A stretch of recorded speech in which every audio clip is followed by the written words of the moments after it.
Let's be honest, discipline is one of the toughest, most frustrating, and often most confusing part of parenting. We won't be there.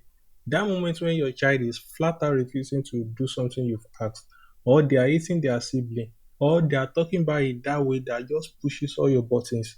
It's enough to make even the most patient parent want to lose it. And in those moments, it's easy to fall back on what we know, on what we might have experienced ourselves as children, punishment. Timeouts, yelling, taking away privileges, grinding, the list goes on. We do it because we think it will stop the behavior, teach them a lesson, and make them behave better in the future. But does it really work? I mean, really work? Does it actually teach our children the skills they need to manage their behavior, to make good choices, to become responsible, respectful, and self disciplined individuals? Or does it just create fear, resentment, and a cycle of negativity? That's what we are going to explore in this lesson. We are going to move beyond punishment and introduce a different approach, positive discipline. Now, before we go any further, let's get one thing straight. Positive discipline is not permissive parenting. It's not about letting your kids do whatever they want whenever they want. It's not about avoiding consequences or having no rules. Absolutely not. In fact, positive discipline is about having clear expectations, firm boundaries, and consistent consequences. But it's about doing it in a way that's respectful, empathetic, and focused on teaching, not just controlling. It's about being both firm and kind. It's about providing both structure and support. Think of it like this. Imagine you are learning to drive a car. Would you rather have an instructor who yells at you every time you make a mistake, punishes you for stalling, and makes you feel terrified of getting behind the wheel? Or would you rather have an instructor who calmly explains the rule of the road, guides you through the process, provide constructive feedback, and helps you learn from your mistakes? Positive discipline is like being that second driving instructor. It's about guiding your child, teaching them the skills they need to navigate life challenges, and supporting them along the way. So, what are the core principles of positive discipline? Let's break them down. First, it's about guidance. This means setting clear expectations for your child's behavior. It means establishing boundaries and rules that are appropriate for their age and development. And it means providing them with the support and encouragement they need to meet those expectations. Second is about teaching. Positive discipline focuses on helping children learn from their mistakes. It's about understanding the why behind their behavior and teaching them more appropriate ways to get their needs met. It's about developing self control, problem solving skills, and emotional regulation. Third, it's about connection.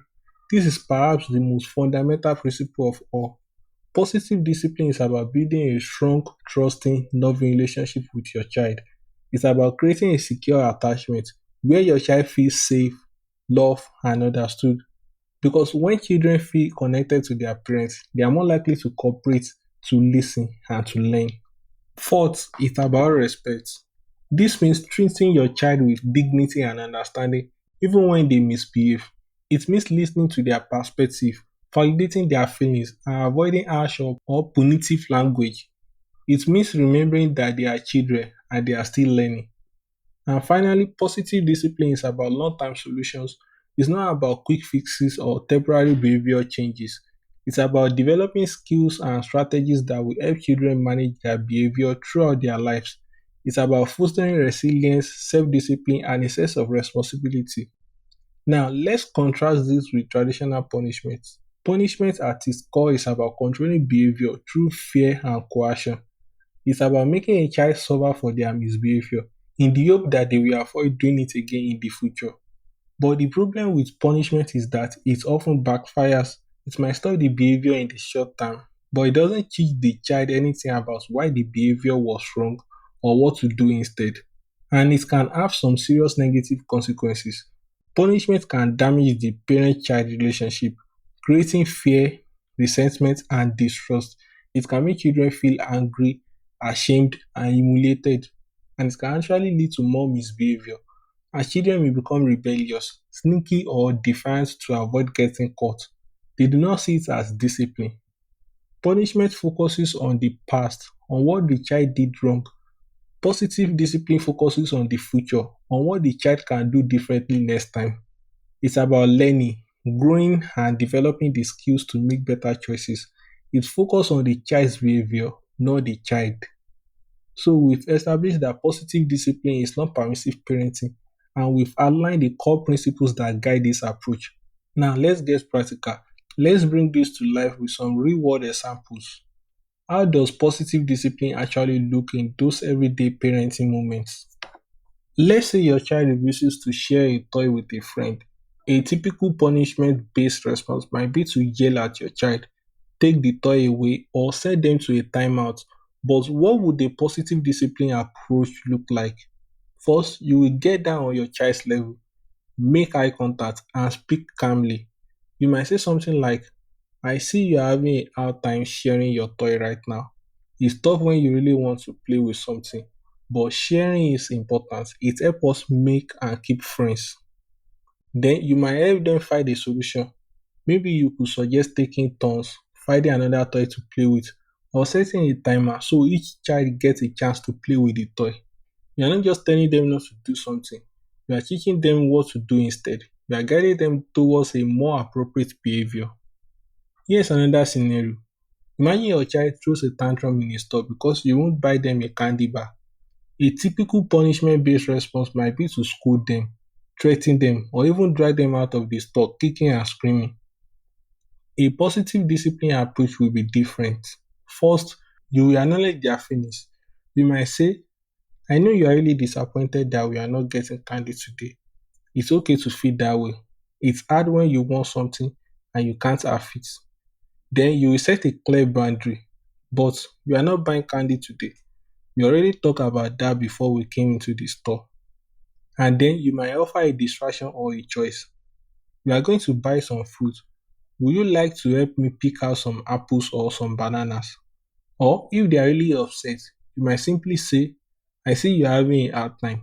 Let's sit here for a few minutes until you feel better. You are not giving in to the tantrum, but you're also not shaming or punishing your child for having big feelings. You are acknowledging their emotions, setting a clear limit, and offering support. One more example. Let's say your child lies to you about completing their own work.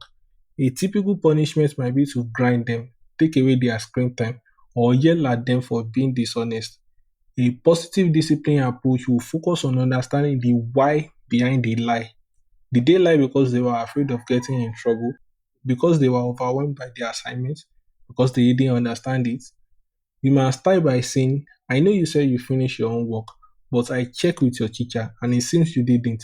I'm concerned about that. Can you tell me what happened? Then listen to their explanation without interrupting or judging. Try to understand their perspective. Once you understand the reason for the lie, you can address the underlying issue. Maybe they need help with their own work. Maybe they need a more structured work routine. Maybe they need to learn how to ask for help when they are struggling. And of course, there should be a consequence for the lie, but it should be logical and related to the behavior. Maybe they lose some screen time not as a punishment, but because they need to use that time to complete their own work. Or maybe they have to write a letter of apology to their teacher. The key is to focus on teaching, not just punishing. To help your child understand the importance of honesty, responsibility, and making amends. These are just a few examples, but they illustrate the core principles of positive discipline: connection, respect, guidance, and teaching. And an important part of positive discipline is setting clear expectations. Children thrive on structure and routine. They need to know what's expected of them, what the rules are, and what the consequences will be if they break those rules. But setting clear expectations isn't about backing orders or being a drill sergeant. It's about communicating your expectations in a way that your child can understand and in a way that feels respectful and supportive. Here are some tips. First, be specific. Instead of saying be good, say please use your working feet inside the house. Instead of saying be respectful, say please use a kind voice when you are talking to your sister. Second, use age appropriate language. A 3-year-old and a 10-year-old need very different kinds of instructions. Keep it simple and concise for younger children. Third, explain the reason behind your rules. Children are more likely to cooperate when they understand why a rule is in place. Instead of just saying no running in the house, you might say we walk inside so we don't trip and fall and hurt ourselves. Instead of just saying no eating, you might say, we use gentle hands because eating hurts others. And finally, where appropriate, involve your children in creating the rules. This gives them a sense of ownership and responsibility, and it makes them more likely to follow the rules. You can have a family meeting and discuss things like bedtime routines, chore expectations, or screen time rules. Setting clear expectations is a crucial first step, but it's not enough on its own. We also need to be proactive, not just reactive. So, we've talked about responding to misbehavior with positive discipline. But wouldn't it be even better if we could prevent some of those challenging situations in the first place? That's where being proactive comes in. Think of it like this: if you know there's a pothole in the road ahead, you won't just drive straight into it, right? You will steer around it or slow down to avoid damaging your car. It's the same with parenting. If we can anticipate potential problems, we can often take steps to prevent them before they happen. This doesn't mean we can eliminate all misbehavior. Children are children and they are going to test boundaries and make mistakes. That's part of growing up. But by being proactive, we can significantly reduce the frequency and intensity of those challenging moments. We can create a more supportive and predictable environment for our children, which in turn help them feel more secure and better able to manage their behavior. So, what does being proactive actually look like? It's about observing our children, understanding their triggers, and anticipating their needs. For example, imagine you are planning a long car ride. You know that your child tends to get restless and cranky when they are hungry or bored. A reactive approach would be to wait until they start whining and complaining and then try to deal with it. A proactive approach would be to pack plenty of healthy snacks and drinks, bring along some books, games, or activities to keep them entertained, and plan for regular breaks to stretch their legs and get some fresh air. You're anticipating their needs and taking steps to prevent a meltdown before it happens. Here's another example. Let's say your child has a hard time transitioning from one activity to another. They get upset when you tell them it's time to stop playing and come to dinner, or when it's time to leave the park. A proactive approach would be to give them a warning before the transition. You might say, we are going to leave the park in 5 minutes. You have time for one more turn on the slide. This gives them time to prepare mentally for the change and it makes the transition less abrupt and jarring. Or let's say your child struggles with homework. They get frustrated easily, they procrastinate, and it often ends in a battle.